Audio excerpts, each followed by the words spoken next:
A씨는 작은 회사의 대리였습니다. A씨는 아주 열심히 일을 했습니다. 부장님보다도 더 열심히 하고 상무님보다도 더 빨리 출근하고 또 제일 늦게 퇴근하고 열심히 일을 했습니다. 하루는 이 회사에 회식이 있었습니다. 그래서 A씨는 회식 자리에 제일 먼저 갔지요.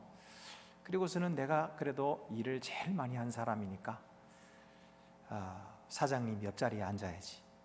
그리고 사장님 옆자리를 차지하고 앉았습니다. 사람들이 하나 둘씩 들어오고, 그리고 마침내 사장님이 들어오는데 사장님이 이 A씨를 보고 말합니다. 이 김대리, 거긴 자네 자리가 아니야. 여기는 상무님이 앉을 자리야. 그리고 상무를 앉히고 김대리를 쫓아냈어요. 그래서 저기 말석에 가서 앉은 김대리가 혼자 생각을 합니다. 내가 이렇게 열심히 일했는데 알아주지도 않는 이 회사를 내가 다닐 이유가 있나, 이렇게 생각을 했습니다. 여러분, 우리가 오늘 성경에 나오는 이야기를 오늘날의 이야기로 바꿔보면 이렇다는 거죠. 예수님께서 너희가 잔치자리에 초대를 받거든 높은 자리에 앉으려 하지 말고 가서 말석에 앉으라, 이렇게 말씀하신 것을 오늘날에 비춰보면 그렇다는 거죠. 여러분, 우리 가치가 어떻다고 생각하십니까? 내가 속해 있는 직장이나 또는 나의 가정에서나 또는 내가 속해 있는 사회나 그룹이나 거기서 나는 어떤 사람인가? 나는 정말 그 모임에서 꼭 필요한 사람인가? 중요한 사람인가? 아니면 있으나 마나한 별로 가치가 없는 사람인가? 여러분, 이것을 측정하고 이것을 생각하는 것은 누구에게나 아주 중요한 일입니다.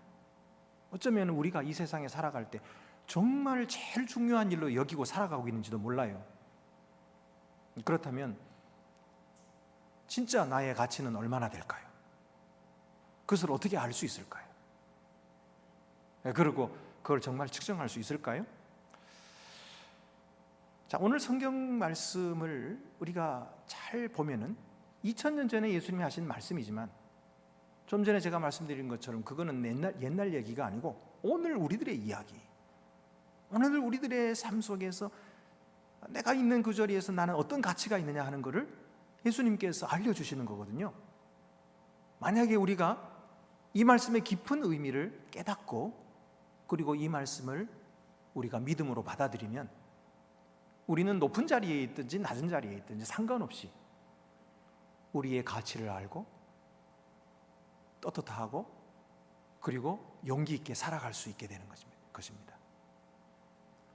그럼 오늘 이야기하는 예수님의 말씀은 무엇일까요? 첫 번째는요, 내 자신의 가치는 내가 정할 수 없다, 그렇게 말씀하시는 거예요. 자, 누가복음 14장 8절 9절 말씀 보면은 내가 누구에게나 혼인잔치에 청함을 받았을 때에 높은 자리에 앉지 말라. 그렇지 않으면 너보다 더 높은 사람이 청함을 받은 경우에 너와 그를 청한 자가 와서 너더러 이 사람에게 자리를 내주라 하리니 그때에 네가 부끄러워 끝자리로 가게 되리라. 자, 여기서 가치를 정하는 자가 누구입니까? 자기 자신이 아닌 거예요. 자기 자신은 나는 지금 높은 자리에 앉을 사람이야, 나는 중요한 사람이야, 나는 가치 있는 사람이야 라고 생각을 하고 높은 자리에 가서 앉았지만은 결국은 쫓겨나게 됐죠. 자기가 판단한 거, 자기 가치를 결정하는 것이 아닙니다. 그러면 사람들이 결정할까요? 내 그룹에 있는 사람들이 나를 귀하게 여겨주면 내 가치가 올라가고 내 그룹에 있는 사람들이 나를 무시하면 내 가치가 떨어질까요? 우리가 그렇게 생각하기 때문에 무시당하면 기분 나쁜 거예요. 그래서 화가 나는 거예요. 그래서 막 그 사람들에게 따지고 화를 내는 거죠. 근데 정말로 다른 사람들이 내 가치를 결정할 수 있을까요? 어떤 스승이 제자에게 한 가지 일을 시켰습니다. 여기 이 돌멩이를 가지고 가서 시장에 가서 팔아라. 그런데 절대로 어떤 사람이 값을 부르거든 그 값에는 팔 수가 없습니다. 그렇게 이야기를 해라. 그 얘기만 해라. 그랬어요. 그래서 이 제자가 스승이 시키는 대로 돌멩이를 가져다가 펴놓고 팔았어요. 근데 어떤 사람들은 지나가다가 뭐 저 돌멩이를 팔아 그러고 웃고 지나갔어요. 근데 어떤 노인이 와가지고 이 돌멩이를 팔고 있는 겁니까? 저한테 파세요. 그래서 얼마 주실랍니까? 그래서 값을 부르는 거예요. 그래서 스승이 시킨 대로 그 값에는 팔 수가 없습니다. 그렇게 이야기를 했어요. 그러자 이 노인이 아니 그러지 말고 좀 나한테 파세요. 그리고 막 실랑이를 하는 거예요. 그러니까 옆에 있던 사람이 그걸 보고서는 저 돌이 뭐길래 저렇게 실랑이를 하나 살려고 하나 보더니 나도 저거 가지면 좋겠다 싶어서 내가 더 많이 줄게요 그러는 거예요. 그래서 얼마 주실래요? 값을 부르는 거예요. 그래서 또 스승이 시킨 대로 그 값에는 팔 수가 없습니다. 그러는 사이에 사람들이 모이는 겁니다. 뭐 때문에 저렇게 신랑을 버리고 그러나 다들 보고서는 자기도 그 흥정에 끼어드는 겁니다. 그리고 더 높은 가격을 계속해서 부르는데 부를수록 이 제자는 계속해서 똑같은 말을 하는 거예요. 그 값에는 팔 수가 없습니다. 사람들이 많이 모여가지고 값이 엄청나게 올라갔는데도 그 값에는 팔 수가 없습니다. 결국은 자연스럽게 이 제자가 그 돌멩이를 싸들고 집으로 돌아갔다. 스승에게 돌아왔어요. 스승이 하는 말이 이제야 알겠느냐? 사람들이 매기는 가치가 얼마나 헛된 줄을. 여러분, 사람들이 우리를 보고 저 사람은 귀한 사람이다, 저 사람은 가치 있는 사람이다, 저 사람은 중요한 사람이다, 저 사람은 사랑받을 만한 사람이다 라고 우리를 평가할 때 그 평가가 얼마나 헛된지를 아십니까? 그것은요 사람마다 다르고요, 그건 시간 따라 다르고요, 사람의 기분 따라 달라요. 그거를 믿으라고요? 믿을 수 없습니다. 믿어서도 안 됩니다. 그런 사람들의 가치 기준을 따라 살면 불행해집니다. 거기에 따라 춤을 추고 끊임없이 그런 사람들에게 인정받기를 애를 쓰고 이 세상 많은 사람들이 살아가고 있지만 예수님은 우리에게 말씀하십니다. 너희는 그렇게 살지 말아라. 너희는 하나님의 자녀들이야. 너희의 가치는 하나님이 정하신단다. 하나님이 너희를 창조하셨기 때문에 너희의 가치를 누구보다 잘 아신단다. 그리고 하나님은 너희들을 죄에 건지시기 위해서 너희들을 사랑하셔서 자기의 외아들 예수 그리스도를 너희 위에 주시고 그를 십자가 위에 버리시기까지 너희를 사랑하시고 너희를 건지셔서 자기의 자녀로 삼으셨단다. 그렇다면 너희의 가치가 하나님 앞에 얼마나 되겠니? 하고 주님께서 물으실 것입니다. 대답은 여러분께서 하세요. 예수님은 말씀하셨어요. 한 생명은 천하보다 귀하다. 그러니 우리가 우리 자신의 가치에 대해서 아무리 높게 평가를 해도요, 하나님이 우리에게 정하신 가치에 미칠 수가 없어요. 하나님은 그보다 더 큰 가치라고 우리에게 말씀하시는 거예요. 하나님께서 우리를 얼마나 사랑하시고 얼마나 소중히 여기시는지는 우리가 가히 측량할 수가 없단 말이에요. 그래서 내 자신을 평가하려고 하지 마시고 사람들의 평가에 춤을 추지 마십시오. 오직 하나님께서 나를 보시는 그 귀한 가치를 받아들이십시오. 믿으십시오. 그러면 높은 자리나 낮은 자리나 어느 곳이든지 우리는 행복하고 가치 있게 살아갈 수가 있는 것입니다. 두 번째 말씀은 주인이 뭘 가지고 평가하느냐, 그것은 바로 겸손이라는 것입니다. 오늘 11절 말씀 보면 무릇 자기를 높이는 자는 낮아지고 자기를 낮추는 자는 높아지리라. 자기 스스로를 막 높인다고 해서 높아지는 것이 아니고 하나님은 오히려 그런 사람들을 낮추시겠다. 그리고 자기를 낮추는 사람을 하나님은 높이시겠다. 그러니까 천국은 이 세상 가치와 완전히 정반대입니다. 뒤집힌 세상이에요. 그래서 겸손한 자가 높은 자라는 거예요. 그래서 하나님은 우리가 얼마나 겸손한 자가 되었는가, 그것을 보시고 우리를 높이시는 거예요. 그게 바로 하나님의 기준입니다. 여러분, 우리가 겸손한다고 하는 것은 무엇입니까? 자기 자신을 돌아볼 줄 아는 것이 겸손이에요. 자기 자신이 얼마나 높아지기를 원하는지 그거를 볼 줄 아는 사람, 다른 사람들에게 인정받고 싶은 마음이 얼마나 많은지 그것을 볼 줄 아는 사람, 그 사람이 겸손할 줄 아는 사람이에요. 자기 볼 줄 모르면은 절대로 겸손해지지를 못해요.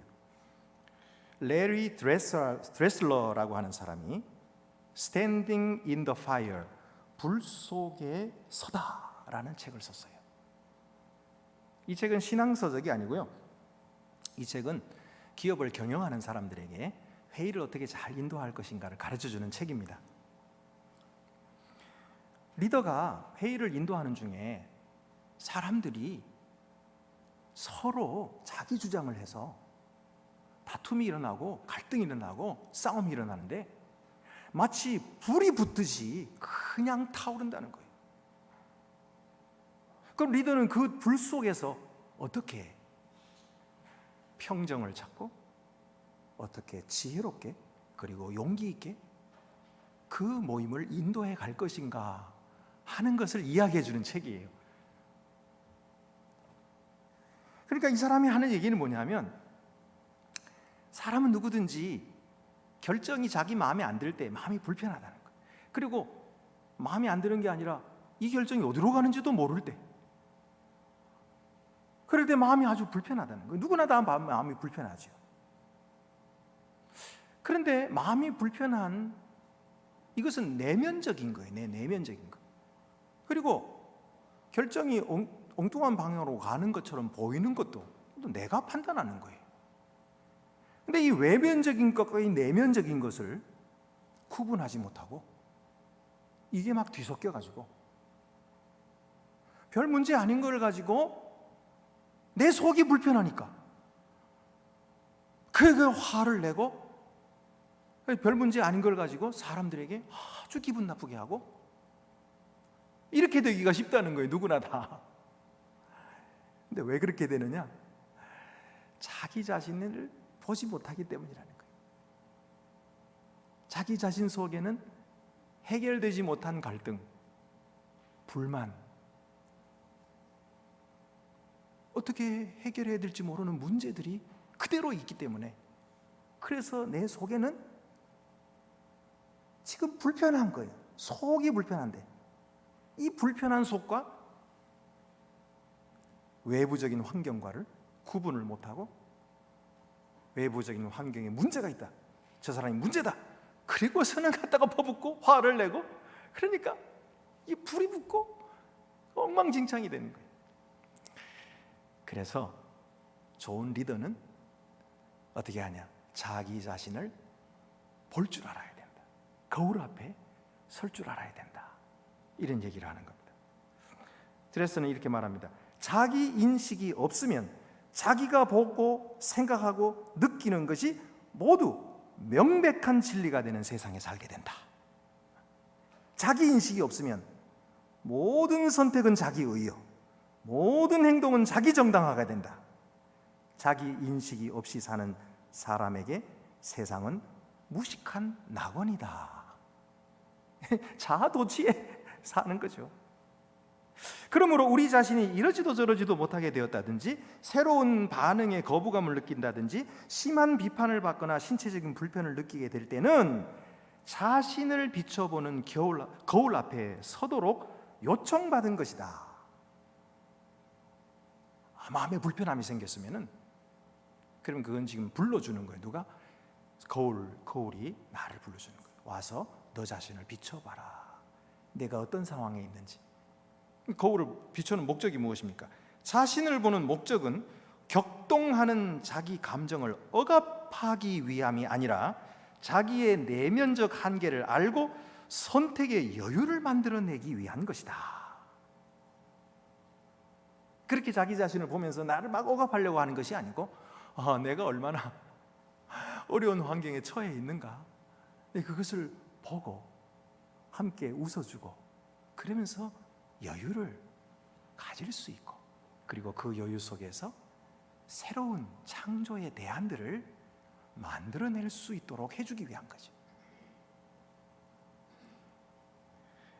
여러분, 그러므로 이 사람 얘기도 결국은 자기 자신의 모습을 돌아보고 자기 자신의 한계를 인정할 줄 알고, 그리고 다른 사람을 존중할 줄 아는 이 겸손한 사람이 바로 그 모습이 회의에 참석한 사람들에게도 비추어져서 그들도 그런 사람이 될 수 있는 가능성을 열어준다는 거예요.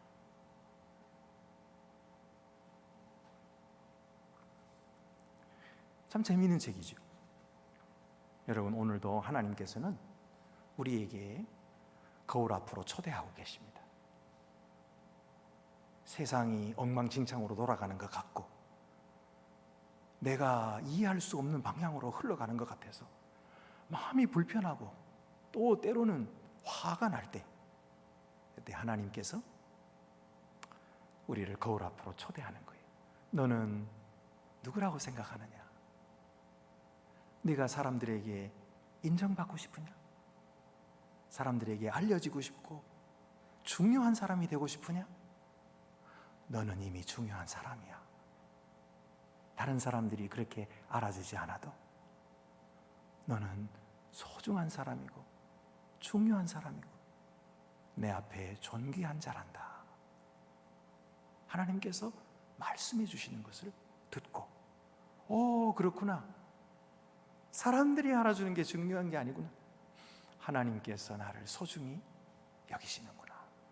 그리고 나를 지켜주시는구나.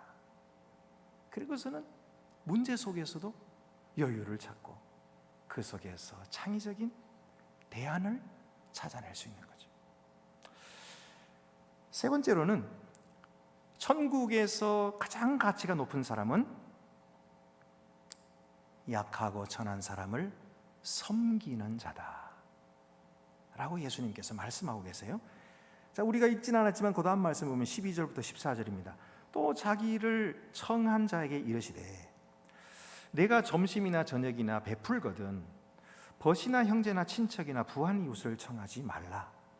두렵건대 그 사람들이 너를 도로 청하여 내게 가품이 될까 하노라. 잔치를 베풀거든 차라리 가난한 자들과 몸 불편한 자들과 저는 자들과 맹인들을 청하라. 그리하면 그들이 갚을 것이 없으므로 내게 복이 되리니 이는 의인들의 부활 시에 내가 갚음을 받겠음이라 하시더라. 이 세상과 너무 다르죠. 이 세상에는 남에게 선을 베풀면서도 요거 나한테 얼마나 돌아올까, 나에게 이득이 있을까 없을까, 이득이 있는 일은 열심히 하고 나에게 돌아올 일은 아무것도 없으면 모른 척하고 지나가는 거죠. 이 세상입니다. 그러나 예수님은 그렇게 하지 말라는 거예요. 너희가 저녁이나 점심이나 누구 초대해서 대접할 때 너의 친척이나 친구나 부한자나 이런 사람들 데리고 여기 대접하지 말아라. 그 사람들은 돌아가서 너를 또 초청할 거야. 그리고 너에게 다 갚아줄 거야. 그러면 하늘나라에서 너에게 갚아줄 게 없어. 그러니까 너는 남을 대접하고 싶거든 가난한 사람 부르고 몸 불편한 사람 부르고 그리고 저는 사람 부르고 눈먼 사람 불러서 대접해라. 그 사람들은 갚을 것이 없기 때문에 너에게 갚지 못하겠지. 그러나 부활 때에 하나님께서 너에게 갚아주실 거야. 여러분, 예수님께서 말석에 가서 앉으라고 하시는 말씀에 대해서 이해를 하시겠죠? 우리가 말석에 가서 앉을 이유는 바로 말석에 그런 사람들이 많기 때문입니다. 우리가 이 성경을 보면은 그러니까 예수님께서 말석에 가서 앉으라고 했으니까 그게 진짜로 영광 받는 길이네. 그러니까 저 초청을 받으면은 높은 자리에 가서 앉지 말고 일부러 가서 말석에 앉아야 되겠구나. 일부러 말석에 가서 앉으면은 그럼 사람들이 당신은 왜 여기 앉습니까? 당신은 여기 올라 앉으세요. 그러면 그때서 못 이기는 척하고 가서 높은 자리에 앉으면 사람들이 보고서는 저 사람 높은 사람이네 하고 알아줄 뿐만 아니라 저 사람은 겸손한 사람이네 하고 더 알아주고 더 너를 존경하지 않겠냐? 그러니 작전상 말석에 가서 앉으라. 이렇게 예수님께서 말씀하셨을까요? 아니에요. 그렇게 보이기도 합니다. 그러나 예수님께서 그렇게 작전상 겸손한 척하라고 말씀하신 게 아니죠. 왜냐하면 하나님이 속을 다 아시는데요. 그렇잖아요. 작전상 말석에 앉아있는 사람은 더 사악한 사람이죠. 그런 사람들을 어떻게 하나님께서 복을 주시겠습니까? 그런 얘기 아니에요. 그렇다면 이 이야기는 무슨 말일까요? 바로 말석에 앉으면 예수님의 사랑을 받게 된다는 뜻이에요. 왜냐하면 예수님은 이 세상에 오셔서 말석에 앉으셨거든요. 예수님은 권세 많은 사람, 능력 있는 사람, 그런 사람들을 친구로 사는 것이 아니고 가난한 사람, 힘없는 사람, 그런 사람들의 친구가 되어주시고 그들에게 먹을 것을 주시고 그들의 병을 고쳐주시고 마침내는 그들을 위하여 죽으셨어요. 그들을 위하여 생명을 버리셨어요. 그렇기 때문에 우리가 그런 사람들 곁에 있으면 예수님 곁에 있게 되는 거예요. 예수님의 은혜를 받게 되고 예수님의 사랑을 받게 되는 거예요. 그래서 예수님께서 말석에 가서 앉으라 그랬어요.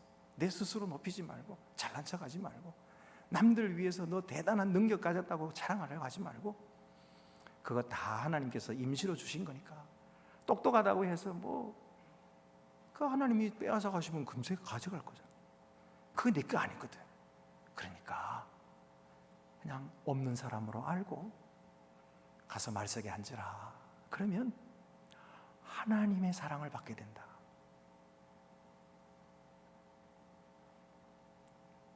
여러분, 우리가 다른 사람 앞에서 말석에 가서 앉기가 정말 싫습니다. 왜냐하면요, 우리가 그렇게 말석에 앉았다가 정말로 사람들이 나를 그런 사람으로 알면 어떡해? 응? 나를 진짜 능력 없는 사람으로 알고 나를 무시하면 어떡하지? 그 걱정 때문에요, 겸손한 자리로 내려갈 수가 없어요. 그런데 여러분 생각해 보세요. 정말 그런 일이 벌어질까요? 아니요. 그런 일이 벌어질 수는 있지만은 극히 희박합니다. 그것보다도 우리가 말석에 내려가면 더 좋은 일이 생깁니다. 더 좋은 일이 뭐냐면 하나님께 사랑을 받는 거예요. 하나님께 사랑을 받아요. 왜냐하면 예수님은 가난한 자의 친구가 되시거든요. 모자란 자, 약한 자의 친구가 되시거든요. 그들에게 은혜를 베푸시지 잘난 자에게 은혜를 베푸시지 않거든요. 그래서 우리가 낮아지면 하나님께 복을 받는 거예요. 사실 우리가 잘난 척하면은요, 내가 난 강한 사람이야, 내가 능력 있는 사람이야, 그러면 사실은 능력이 없다는 거예요. 능력이 없으니까 내가 능력 있는 사람처럼 보여야 되잖아요. 그러니까 더 잘난 척하고 더 뛰어난 척 해야죠. 가려야죠. 그 말은 나는 부족한 사람이라 이 말이에요. 나는 그런 사람이 못 된다는 말이에요. 똑똑한 척 하면요, 그 사람은 사실은 똑똑하지 못하다 이 말이에요. 그걸 인정하면 주님이 사랑해 주십니다. 하나님의 은혜가 임합니다. 그래서 말석에 가서 앉으라 하고 말씀하신 거예요. 사실 저도 목사지만은 겸손하기가 너무 어려운 것 같아요. 너무 어려워요. 너무 어려워요. 좀 사람들한테 좀 잘난 척하고 보이고 싶고, 그래도 능력 있는 사람이라야 담임 목사가 되지 않겠어요? 그러니까 능력 있는 사람으로 비춰보고 싶어요. 그래서 저는 마음속에 늘 갈등입니다. 여러분 그렇지 않나요? 그래도 또 오늘 예수님은 이 말씀을 통해서 우리에게 초대하십니다. 너무 걱정하지 마라. 네가 능력 없다고 해서, 잘나지 못했다고 해서 쫓겨날 것 같으냐? 사람들이 너를 쫓아내고 너를 무시하고 그럴 것 같으냐? 그렇지 않아.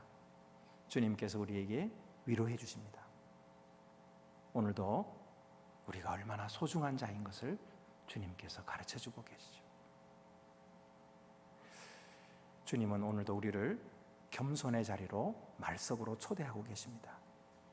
그곳에 가면 주님의 사랑이 있고, 그곳에 가면 주님의 위로가 있고, 그곳에 가면 참다운 가치가 있습니다. 하나님이 우리를 존귀하게 여기십니다. 이리로 오너라. 나의 영광을 너에게 나누어 주마. 나와 함께 새 나라를 다스리자. 그리고 우리를 초대하고 계시는 것입니다. 오늘도 서로 높아지려고 하는 이 세상 한복판에서, 교회 한복판에서, 가정 한복판에서 낮아지고 겸손해지고 또 말석으로 내려가려고 선택하는 여러분에게 하나님이 축하하시고 하나님께서 큰 은혜를 베풀어 주시고 우리가 얼마나 존귀한 자인지를 알게 해 주실 줄 믿습니다. 기도드리시겠습니다. 은혜로우신 하나님 아버지, 우리는 주님의 말씀을 다 듣고서도 그 말씀대로 쉽게 실천하지 못하는 부족한 사람들입니다. 하나님은 우리를 존귀한 자라고 말씀하셨지만 그 존귀함을 깨닫지 못한 채 세상 사람들에게 인정을 구하고 세상에서 높임을 받기를 원하는 그런 자들입니다. 주여 불쌍히 여겨주시고 용서하시고 다시 겸손하신 주님께로 낮아지게 해 주시옵소서. 십자가를 지시기까지 겸손해지신 주님, 사람들의 종이 되기까지 겸손하신 주님, 오늘 그 겸손을 우리에게 가르쳐 주시고 우리가 본받고 배워서 예수님과 함께 그 평화를 누리고 그 존귀함을 누리는 주님의 백성들 되게 하여 주시옵소서. 우리 주 예수 그리스도의 이름으로 기도드립니다. 아멘.